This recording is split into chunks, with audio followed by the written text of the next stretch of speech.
الحمد لله نحمده ونستعينه ونستغفره ونعوذ بالله من شرور أنفسنا من يهده الله فلا مضل له ومن يضلله فلا هادي له ونشهد أن لا إله إلا الله وحده لا شريك له الذي أرسله بالحق بشيرا ونذيرا وداعيا إلى الله بإذنه سراجا وقمرا منيرا أما بعد فقد قال الله تعالى في كلامه المجيد وفي فرقانه الحميد فأعوذ بالله من الشيطان الرجيم بسم الله الرحمن الرحيم لقد كان لكم في رسول الله أسوة حسنة وقال رسول الله صلى الله عليه وسلم بعثت لأتمم مكارم الأخلاق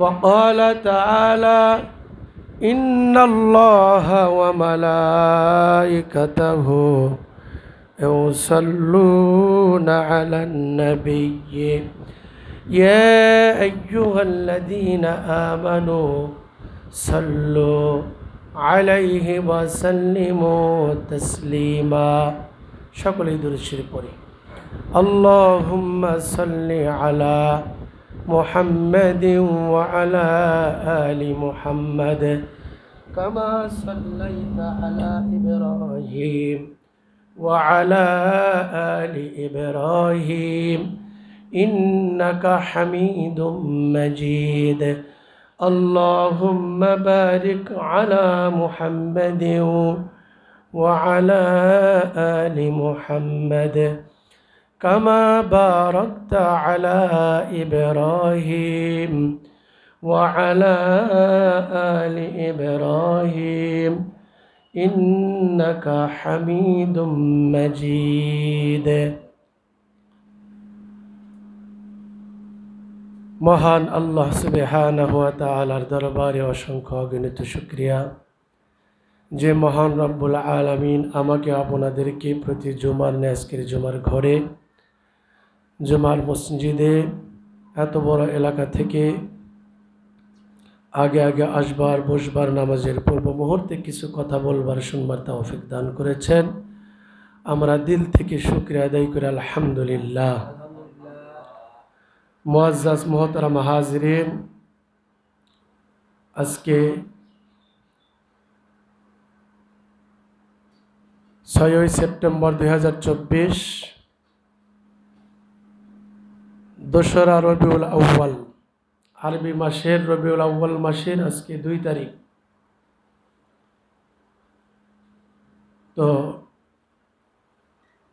বিশ্বনবী সরকারে দো আলম জনাবে মুহাম্মদুর রাসূল সকলেই বলি সাল্লাল্লাহু আলাইহি ওয়াসাল্লাম এই মাসেই পৃথিবীতে আগমন করেছিলেন। এই যে আরবি মাসের আজকে 2 তারিখ যায়, রবিউল আউয়াল মাসের 2 তারিখ যায়, এই মাসের ওই সোমবারের দিন বিশ্বনবী সাল্লাল্লাহু আলাইহি ওয়াসাল্লাম পৃথিবীতে আগমন করেছিলেন। তো প্রতি বছর এই মাস আসলে প্রত্যেকটা জুমার মসজিদে মাহফিলে রাসূল করিম সাল্লাল্লাহু আলাইহি ওয়াসাল্লামের এই জন্মদিনকে কেন্দ্র করে আলোচনা করা হয়। রাসূল করিম সাল্লাল্লাহু আলাইহি ওয়াসাল্লাম পৃথিবীতে এসেছিলেন এক ব্যক্তি ছাড়া সমস্ত কুল কায়নাত সমস্ত সৃষ্টি জীব খুশি হয়েছিল। আমরাও খুশি। বিশ্বনবীর আগমনে আমরা খুশি না? একজনই বেজার হয়েছিল, সে হলো মরদুদ ইবলিস শয়তান। সেইটা মাইনে নিতে পারে নাই। আর বাকি সমস্ত জিন, ইনসান, গাছপালা, তরুলতা, যত মাখলুকাত আল্লাহ তাআলা তৈরি করেছেন, সবাই খুশি হয়েছিলেন বিশ্বনবীর আগমনে। তো সরকারে দু আলম জনাবে মুহাম্মদুর রাসূল সাল্লাল্লাহু আলাইহি ওয়াসাল্লাম এই মাসেই পৃথিবীতে এসেছিলেন। তবে রবিউল আউয়াল মাসের কোন তারিখে এসেছিলেন এই তারিখটি নিয়ে অনেক মতনৈক্য আছে, অনেক মতভেদ আছে। কেউ কেউ বলেছেন বিশ্বনবী সাল্লাল্লাহু আলাইহি সাল্লাম রবিউল আউয়াল মাসের 12 তারিখে সোমবারের দিন সুবহে সাদিকের সময় পৃথিবীতে এসেছিলেন। কেউ কেউ বলেছেন যে না, আল্লাহর রাসূল সাল্লাল্লাহু আলাইহি ওয়াসাল্লাম রবিউল আউয়াল মাসে পৃথিবীতে এসেছেন, তবে তারিখটা ছিল 9 তারিখ, 9ই রবিউল আউয়াল। কেউ বলেছেন না, 9 তারিখও না, 12 তারিখও না, বিশ্বনবী সাল্লাল্লাহু আলাইহি সাল্লাম পৃথিবীতে যেদিন এসেছিলেন সেদিন ছিল 8ই রবিউল আউয়াল ইত্যাদি। আরও এরকম অনেক মতনৈক্য আছে, মতভেদ আছে। এখন আপনাদের মনে একটা প্রশ্ন আসতে পারে যে আল্লাহর রাসূল সাল্লাল্লাহু আলাইহি সাল্লামের চাইতে দামি কোনো মহামানব, কোনো নবী রাসূল পৃথিবীতে আসেন নাই, আসবেনও না। তো তার মতো ব্যক্তির জন্ম তারিখ নিয়ে এত ঠেলাঠেলি কে? এই তারিখ না ওই তারিখ, ওই তারিখ না ওই তারিখ, একটা প্রশ্ন আসে কি না? এর সমাধান হলো, আমার আপনার নবী সরকারে দু আলম জনাবে মুহাম্মদুর রাসূল সাল্লাল্লাহু আলাইহি সাল্লাম যে সময়ে পৃথিবীতে এসেছিলেন ওই সময়ে জন্ম তারিখ লিখে রাখার কোনো প্রচলন ছিল না। কথা বোঝার চেষ্টা করব আমরা। এখন যেরকমভাবে বর্তমান জমানায় একটা শিশু সন্তান জন্ম নিলে তার জন্ম তারিখ, জন্ম সময়, জন্ম স্থান, এমনকি তাকে হসপিটাল হইলে মাপা পর্যন্ত হয়, ঠিক কিনা কথা বলেন? ওজন দেওয়া হয় যে কতটুকু ওজন নিয়ে পৃথিবীতে সে আসলো, ওজন থেকে শুরু করে কোন হসপিটালে জন্ম নিল, কয়টা বাজে জন্ম নিল, কয় তারিখে, ইংরাজি, বাংলা, আরবি সব ডায়েরিতে লেখা রাখা হয়, ঠিক কিনা কথা বলেন? বিশেষভাবে উল্লেখযোগ্য হলো এই জন্ম তারিখটা তার বর্তমান জমানায় অনেক ক্ষেত্রে কাজে লাগবে। জন্ম তারিখের সনদ ছাড়া সে দুনিয়াতে চলাই তার মুশকিল হয়ে যাবে, ঠিক কিনা কথা বলেন? তো রাসূল কারীম সাল্লাল্লাহু আলাইহি সাল্লাম যে সময় পৃথিবীতে এসেছেন ওই জমানায়, ওই সময়ে এই জন্ম তারিখ লিখে রাখার কোনো সিস্টেমই ছিল না। কে কবে জন্ম নিছে এটা কেউ লেখা রাখতো না, লেখা রাখার কোনো প্রয়োজন ছিল না। এজন্য আল্লাহ রাসূল সাল্লাল্লাহু আলাইহি সাল্লামের এই জন্ম মোবারক দিবস নিয়ে, জন্ম তারিখ নিয়ে অনেক মতভেদ আছে। তবে বেশিরভাগ লোক 12ই রবিউল আউয়াল এটাই বেশিরভাগ লোক বলেছেন, এবং প্রসিদ্ধভাবে আমরা জানি যে আল্লাহ রাসূল সাল্লাল্লাহু আলাইহি সাল্লাম রবিউল আউয়াল মাসের 12 তারিখে পৃথিবীতে এসেছিলেন।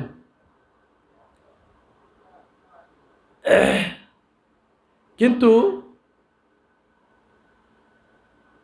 একটা বিষয়ে সুস্পষ্ট, এখানে কারো কোনো মতভেদ নাই, মতনৈক্য নাই, সেটা হলো আমার আপনার নবী, বিশ্বনবী, উম্মতের কান্ডারি জনাবে মুহাম্মদুর রাসূল সাল্লাল্লাহু আলাইহি ওয়াসাল্লাম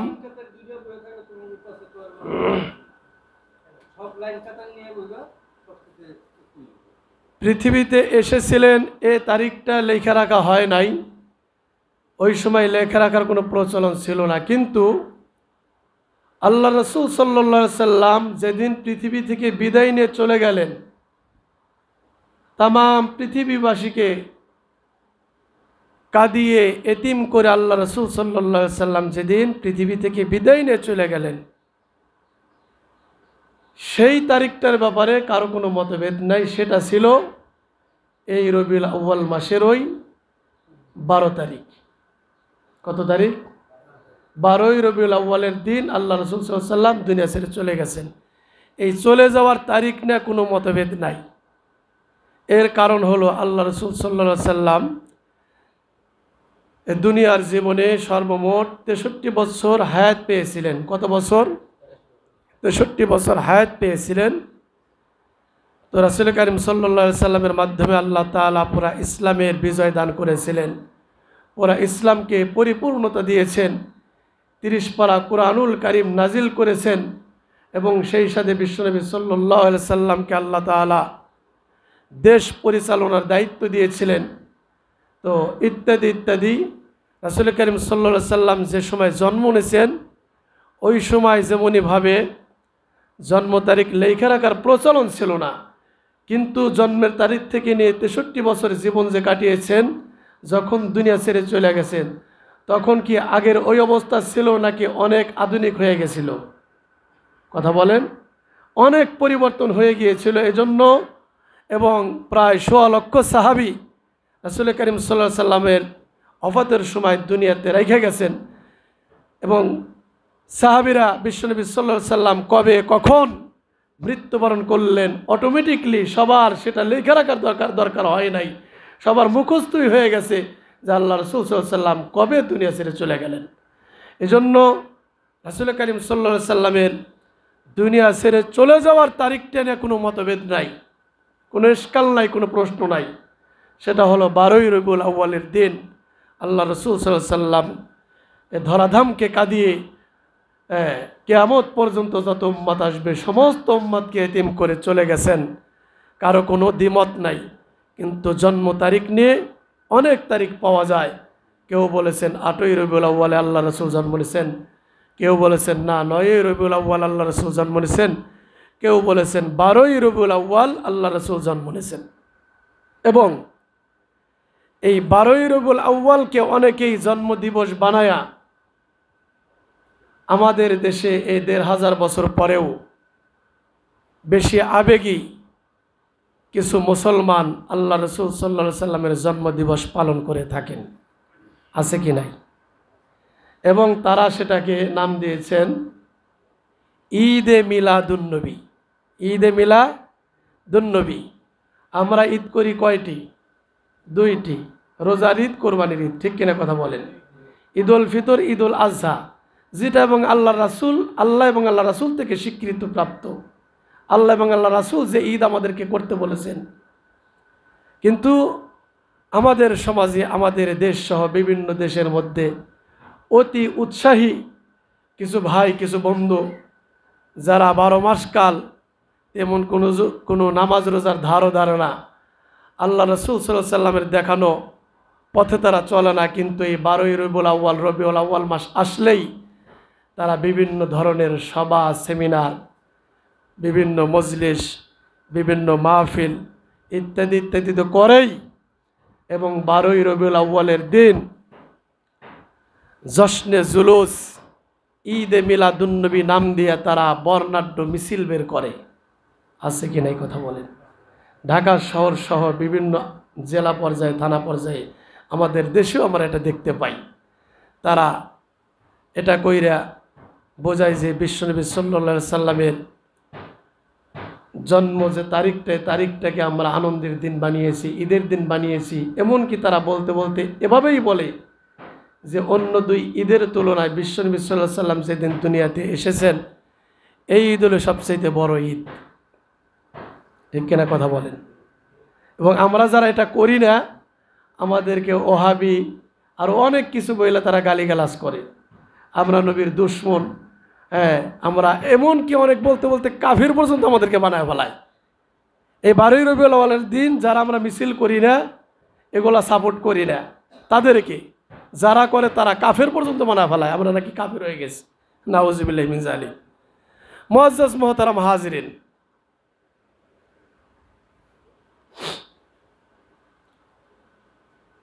ইসলাম মন মতো পালন করা যাবে না। যাবে কি? রাসূল কারীম সাল্লাল্লাহু আলাইহি সাল্লাম পৃথিবীতে এসেছিলেন, আমি পূর্বেই বলেছি, একমাত্র ইবলিস শয়তান ছাড়া তার অনুসারী ছাড়া সবাই খুশি হয়েছিল, ঠিক কিনা? শুধু মানুষ না, জিন ইনসান, মানব দানব, গাছপালা তরুলতা, সমস্ত কুল কায়নাত, ইবলিস শয়তান এবং তার অনুসারী ছাড়া সবাই খুশি হয়েছিল। তা আমরাও খুশি। এই খুশি দেখাইতে গিয়ে ইসলামের বাহিরে কোনো কাজ করা যাবে? হ্যাঁ না কিছু বললেন? যেটা ইসলাম সাপোর্ট করে না, ইসলাম অনুমতি দেয় না, সেটা যদি ইবাদত বানাই তাহলে এটা ইবাদত হবে না, এটা হবে বিদআত। আর একটা বিদআতই গোমরা বানানোর জন্য মানুষকে যথেষ্ট। আর যখন একটা মানুষ বিদআত করার কারণে গোমরা হয়ে যাবে, আর এই গোমরা ব্যক্তিকে জাহান্নামে নেওয়ার জন্য একটা বিদআতই যথেষ্ট, ঠিক কিনা কথা বলেন?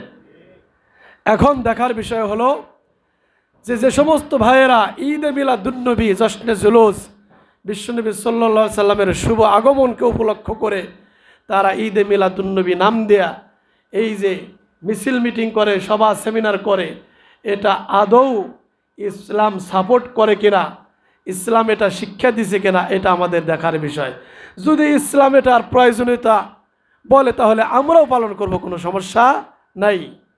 কিন্তু আজও পর্যন্ত, আজকের এই দিন পর্যন্ত যে সমস্ত ভাইয়েরা এই উল্টাপাল্টা কিছু কইরা ইবাদত মনে করে, বড় ইবাদত মনে করে,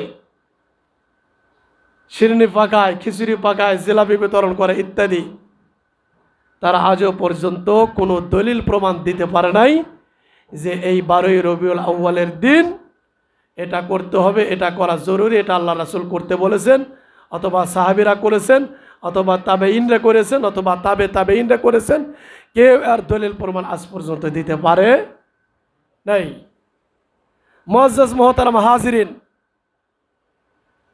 আলোচনার প্রথমেই বলেছি বিশ্বনবী সাল্লাল্লাহু আলাইহি সাল্লাম যখন পৃথিবীতে এসেছিলেন তখন জন্মদিন লিখে রাখারই কোনো প্রচলন ছিল না। জন্মদিন মনেই থাকতো না মানুষের, কার ছেলে কার মেয়ে কবে জন্ম নিল এটা মনেই থাকতো না। তাহলে যদি দিবসটা মনেই না থাকে, লেখাই রাখা না হয়, তাহলে কি সেটা পালন করার কোনো মানে হয়? কথা বলেন। বর্তমান জমানায় যেরকম অন্যদের দেখা দেখি, অন্য ধর্মের লোকদের দেখা দেখি, বিভিন্ন আচার অনুষ্ঠান আমরা মোবাইলের স্ক্রিন থেকে শুরু করে বিভিন্ন জায়গায় দেখা দেখি, মুসলমানের ঘরেও জন্মদিন পালন করার একটা প্রচলন ঢুকে গেছে কি নাই? কথা বলেন। দুঃখের সাথে বলতেছি, অনেক মুসলমানের সন্তান আকিকা কাকে কয় চিনে না, আছে কি নাই? সন্তানের আকিকা করা যে সুন্নাত, আকিকা করলে কত কত ফজিলত, আকিকার ব্যাপারে কত কথা আসছে। 7 দিনের দিন তার মাথা মুন্ডন কইরা, মাথা টাক কইরা, সমপরিমাণ যে কটা চুল হয়, সামর্থ্য থাকলে স্বর্ণ অথবা রূপা আল্লাহর রাস্তায় সদকা করা, দান করা, কত ফজিলতের কাজ। এ সমস্ত আমল করার কারণে বাচ্চা কত বালা মুসিবত থেকে হেফাজত থাকে।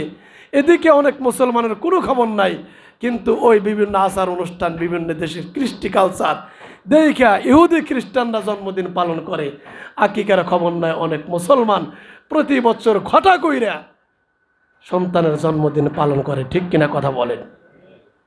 এমনকি জন্মদিন পালন করতে গিয়ে অনেকে ঋণগ্রস্ত হয় এবং বেশি হেড়ামি দেখাইতে যান, কি কমো কন আইসে গেল কথা, ঋণগ্রস্ত হয়, গানবাদ্য পর্যন্ত করে, ঠিক কিনা কথা বলেন? উদ্দেশ্য অসৎ, উদ্দেশ্য খারাপ। জন্মদিন পালন করার উদ্দেশ্য হলো টাকা ইনকাম করা, এটা একটা মাধ্যম বানাইছে, ঠিক কিনা কথা বলেন? টার্গেট হলো 50,000 খরচ করলে যাতে 1 লাখ আমার ইনকাম হয়। যাই হোক, মুআজ্জাজ মুহতারাম হাজিরিন, বলতেছিলাম যে বিশ্বনবী সাল্লাল্লাহু আলাইহি সাল্লাম পৃথিবীতে যখন এসেছেন জন্ম তারিখ লেখা রাখারই কোনো প্রচলন ছিল না, কেউ ওগুলা কোনো সন্তানের লেখা রাখতো না, তাইলে পালন করার কোনো মানে হয় না। দ্বিতীয়ত, বিশ্বনবী সাল্লাল্লাহু আলাইহি ওয়াসাল্লাম তিনিও নিজের জন্মদিন এই 63 বছর বয়সে কোনোদিন পালন করেন নাই, কোনোদিনও না। সাহাবীদেরকে পালন করতে বলেন নাই। আল্লাহ রাসূল সাল্লাল্লাহু আলাইহি সাল্লাম যখন দুনিয়া ছেড়ে চলে গেলেন, প্রায় 100 লক্ষ সাহাবী পৃথিবীতে রাইখা দুনিয়া থেকে বিদায় নিলেন। কোনোদিন কোনো সাহাবী আল্লাহ রাসূল সাল্লাল্লাহু আলাইহি সাল্লামের জন্মদিন পালন করলেন না। তাবেইনগণ জন্মদিন পালন করলেন না। তাবেইন আইম্মাই মুস্তাহিদিন আজ পর্যন্ত কোনো হক্কানি উলামা ইকরাম আল্লাহ রাসূল সাল্লাল্লাহু আলাইহি সাল্লামের জন্মদিন উপলক্ষে কোনো অনুষ্ঠান করলেন না। তাহলে এটা ইসলাম অনুষ্ঠান কেমনে হয়? সময় শেষ হয়ে গেছে, আজকে আর বিরক্ত করব না। শুধু একটা হান আপনার উত্তর দেবেন। আপনাদের লোকেশন বাহাদুরপুর পীর সাহেবদের এলাকার পাশাপাশি এলাকা, ঠিক কিনা কথা বলেন? আজ পর্যন্ত বাহাদুরপুর ময়দানে বিশ্বনবী সাল্লাল্লাহু আলাইহি সাল্লামের জন্মদিন পালন করার জন্য কোনো কথা বলা হয়েছে? বলেন, কেউ শুনেছেন কোনো দিন? আমরা এই যে ওয়াজের সিজন আসতেছে সামনে, আমরা হক্কানি আলেম ওলামাদের ওয়াজ ডাইরেক্ট শুনি, মোবাইলেও শুনি। কোনো হক্কানি ওলামা একরাম চরমনাই পীর সাহেব ইজতেমার ময়দান থেকে শুরু কইরা আজ পর্যন্ত বিশ্বনবী সাল্লাল্লাহু আলাইহি সাল্লামের জন্মদিন 12ই রবিউল আউয়াল পালন করতে হবে, না করলে গুনাহ হবে, করলে এই ফজিলত, কোনো একটা হক্কানি আলেম ওলামার জবান থেকে শুনেছেন? কথা বলেন। তো এটাই প্রতীয়মান হয় যে যে সমস্ত ভাইয়েরা বিশ্বনবী সাল্লাল্লাহু আলাইহি সাল্লামের জন্মদিন পালন করে এটা অতিরঞ্জিত, এটা বাড়াবাড়ি করতেছে, এটা ইসলাম সাপোর্ট করে। আল্লাহ তাআলা তৌফিক দিলে এরপর থেকে ধারাবাহিকভাবে ইনশাআল্লাহ বিশ্বনবী সাল্লাল্লাহু আলাইহি সাল্লামের জন্মদিন থেকে শুরু করে তার জীবনী নিয়ে আগামী জুমা থেকে আলোচনা হবে। তো আমরা সিলে কান নিচে এই কথা শুনে কানে হাত না দিয়ে সিলের পিছনে দৌড়াবো। আজকের আলোচনা থেকে এতটুকু আমরা জানি না রাখি, বিশ্বনবী সাল্লাল্লাহু আলাইহি সাল্লামের জন্মদিন কোনো ঘটা করে পালন করা যাবে, কি করা লাগবে আগামী জুমায় বলা হবে ইনশাআল্লাহ। আল্লাহ তাআলা আমাদের সবাইকে তৌফিক দান করুক, যারা সুন্নত পড়েনি 4 রাকাত কবুল পড়েন।